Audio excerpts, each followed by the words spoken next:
Hey, welcome to the Clemson Insider. I'm Will Vandervoort. Alongside me right now is Tajh Boyd. You recognize this guy, Clemson's All-American quarterback, ACC champion. I can go on and on and on. Yeah. ACC record holder. My friend, your friend. Well, it's been a week, you know. Yeah. I wanted to talk, but I couldn't. Man, I had a root canal yesterday. And Tajh is playing injured today. Shout out to Shea Tober, Dr. Nally for getting the boy right, you know. But yeah, it was worse than any tackle I've ever taken in my life, you know. You took some bad tackles. Next time somebody asks me, what was the hardest hit you ever took? The root canal. Okay, root canal's worse than ACL surgery? Bro. Absolutely, by any stretch. Wow. I couldn't even sleep, man. See, I hate the dentist, but this guy, I tell you, I hate. I was staying up until I had about 2 or 3 hours of sleep, and I just stayed up till about 4:30 one morning just so I can go power clean and deadlift just to get some of this stress out, man. I'm telling you, so. We're back though. We're back to life over here. He's not swollen up in the face and all that. As you can tell, it's cold outside. It's raining. It's like we live in Seattle now here in Clemson. I got the ball cap on. I got to go to practice here later today. Yeah. That's why I got the cap on, because I don't want to get soaking wet.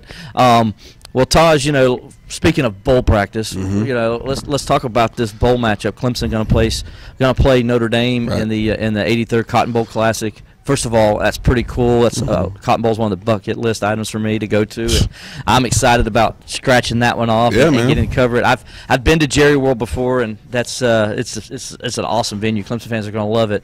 Before we get into that, though, let's kind of talk about your initial reaction to the matchup with Notre Dame. I think we all saw it coming. Yeah. But what are your early thoughts as we're like 2 weeks away now from the Cotton Bowl? I went and watched some film on Notre Dame. Kind of broke it down a little bit, and to be honest, they're a little bit better than I give them credit for. All right, now, when I watch them, I wanted to see and I wanted to understand what the dynamic of their team was, how they operated, who was the key players, and who were the stars on that team. And just to be honest, the star of that team is the offensive coordinator, Chip Long. I love what he does with his guys. They're a team that Clemson hasn't necessarily seen this season as far as their skill set and how they operate and function. They have a lot more of a tight end kind of based offense. The wide receivers are bigger. Miles Boykin is an unbelievable talent. Reminds me a lot of Alshon Jeffrey. But they find the matchups that they want, and I love how Chip does that in a sense. He breaks it down in 3-by-1 sets. Gets his tight ends and his wide receivers matched up on linebackers and safeties. One of obviously Clemson's weaknesses at this point, so we're going to see that matchup frequently, and it's going to be up to that Clemson defensive line to get pressure on Ian Book. But what's interesting about Ian Book, the quarterback, is that he's better when he gets out of the pocket. He's not very comfortable as a pure passer. His feet are just anxious. He has happy feet for an entire football game. But once he breaks loose and gets outside of that tackle box, he becomes a different type of player, a different type of weapon. He's a quarterback, the way he plays, that I love, because when it's 3rd and 3 or 3rd and 4, he's not going to step out of bounds. He's going to find a way to get the first down. He's going to leave everything out on that football field, and you have nothing more than just to respect that in the way a guy plays the game. But a lot of it's going to fall on his shoulders. And how well he's able to function with that chaos coming in front of him for the football game. So notoriously, Notre Dame's always had a good offensive line.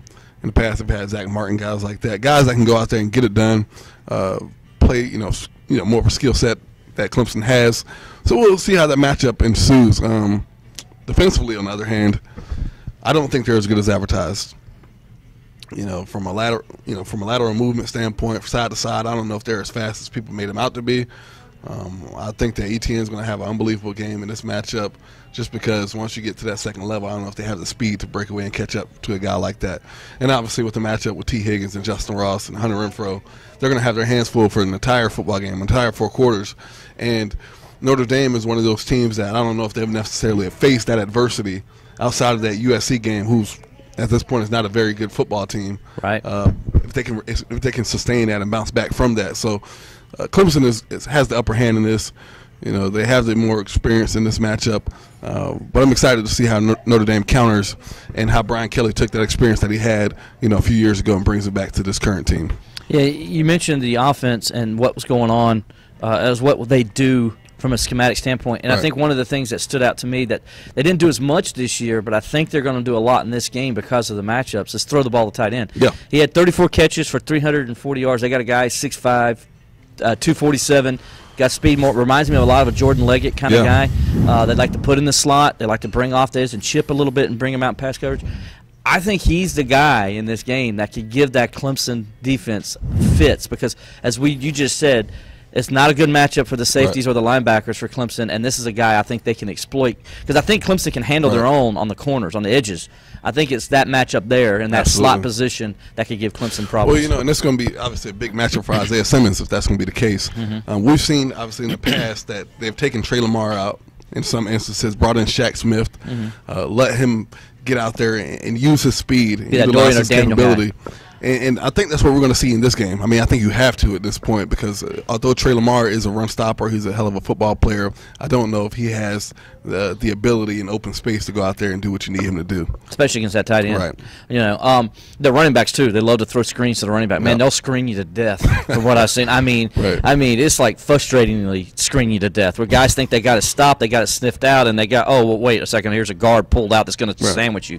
Did you notice that as well, how they're going to screen you? Yeah, absolutely, man. And when you talk about bowl preparation, I mean, you got to in reality stuff everything from that entire season into a few weeks of practice. So obviously the graduate assistants and those guys are at peak work right now, trying to understand what this team looks like and what they've been doing.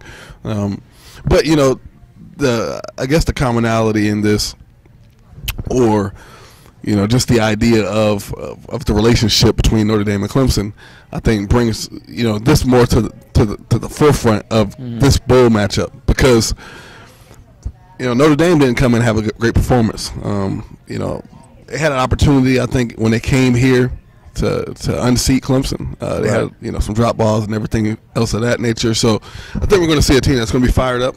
Bowl prep in general, just after a while gets stagnant, man. It gets monotonous.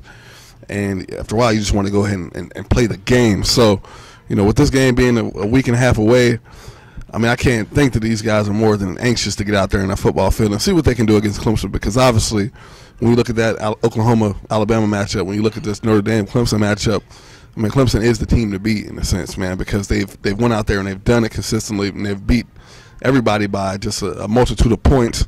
So this is a big showing for Notre Dame, not only for this team, but for future recruits and everything else of that nature. So it's important on all ends for the Irish. I remember when that game in the rain, hurricane, and all that, a lot of people talked about how Clemson was lucky to win, and it was 24-22. That was kind of like the talk almost the entire year, that Notre Dame should have beat Clemson. And I'm the exact opposite. I think the rain – because they thought the rain hurt Notre Dame. I think the rain hurt Clemson way more than Notre Dame, because it made the game be played in the middle of the field. It took away Clemson's speed on the outside. That's not going to be the case in this one. I think those Notre Dame fans that watched that game in 2015 that thought their team was better and should have won are going to find out why that rain limited Clemson and the speed it has on the outside. And when I watch this matchup and I look at the Notre Dame, what they like to do is they like to bring a lot of pressure with four guys, whether it's going to be their front four or whether it's going to be with the blitzes they bring off of it. But there's only four guys. Right. They're always keeping guys in coverage. That's against everybody they've played this year. They keep everything in front of them. They don't give up any big plays. And because of that, they will give up rushing yards. They give up 130 yards a game. They don't have many sacks. You look at their sacks, they got 31 sacks. That's good. It's not great because they don't bring pressure the same way Clemson brings pressure, because they're more worried about giving up the big plays, which goes to what you said. They're not as fast on the back end, and they're concerned that they can get beat deep. And that's tough because, I mean, you take a guy like Trevor Lawrence. He's not your typical freshman. You let him have a clean pocket if you want to, and it's going to be a long day for you. Right. It's interesting that you talk about the speed, though, because I had this conversation with a guy last night, and Clemson's speed is just a little bit different than Notre Dame's. I mean, we're talking, and I hate to bring SEC into it, but Clemson's team is that. I mean, we're talking about Tajh said they have SEC. We're talking about, the speed of the Florida teams early on.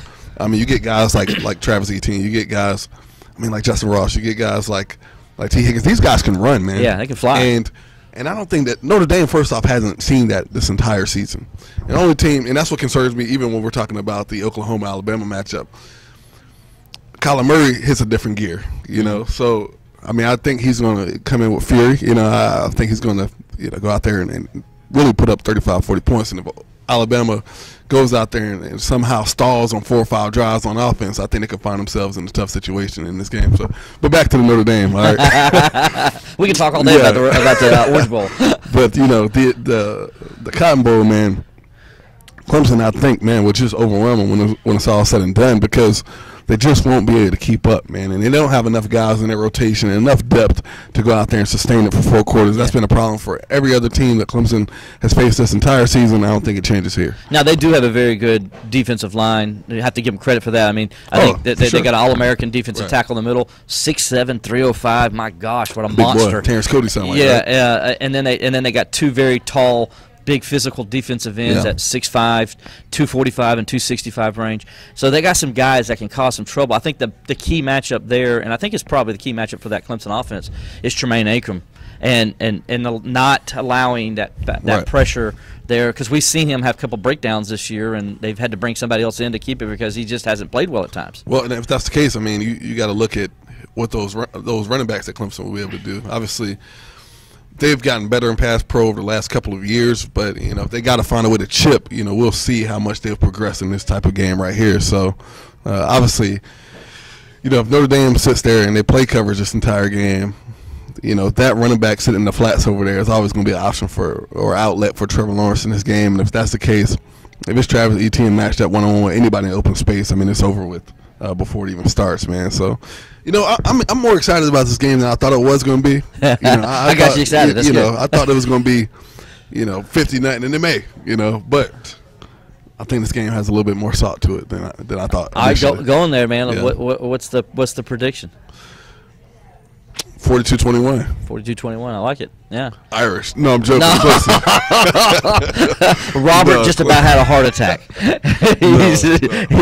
That's not what he wants. So, No, I'm excited, man. And obviously, Brian Kelly, man, I do somewhat enjoy him, man, in his press conferences and his speeches. I mean, I think he's very intelligent, articulate, the whole bit. And I think he truly loves Notre Dame. I got a group message with a bunch of guys that I don't even remember meeting. This was, early on in my life over here. But they're all Notre Dame grads. I'm going to meet them down there in Dallas. But how about that? All I can think of is Lewis Nix. So he was a guy. I know Lewis Nix, yeah. D tackle for you guys that don't remember. And the first time I went to Jerry's World was after I graduated from Clemson. We did this All-Star Challenge. It was for PlayStation and everything else of that nature. And I actually got a chance to play Madden on the Jumbotron. Oh, wow. Unbelievable experience. But Louis Nix, we had like photo shoots and everything. And Adidas makes their uniforms a little bit more snug than the other apparel companies. We could not get that jersey off of them. I mean, we had one guy put his foot. He's still wearing it? Yeah, I think he is, bro. I think it's glued onto him now, man. We had a guy stepping on his hamstrings trying to pull it up, just all types of stuff, man. So, that's gonna be a fun matchup, man. I'm really excited. I'm glad you mentioned real fast. I'm glad you mentioned the scoreboard. I was there for a Steelers game about several years ago, and it was when the stadium was like maybe 1 or 2 years old. And, I remember I'm there. I had great seats in the end zone. I'm like 10 feet from the field. I mean, it seemed like I was like right on it. Right. And the whole time, though, the lady next to me kept laughing. She's a Steelers fan. She kept laughing at me because the whole time I was just staring up at the Jumbotron, even though the play was right in front of me. And she says, "Men, and you're with your TVs, y'all cannot stop." Can't get away from it. No, man, we cannot get away from it. That's hilarious. So you're gonna love it, Clemson fans that go. You're gonna love this Jumbotron. You will not see what happens on the field because you'll be watching it on TV with the rest of everybody in the stadium. So anyway, we got more coming from about this matchup from TCI. So stay tuned with us for the next couple weeks as we keep breaking it down.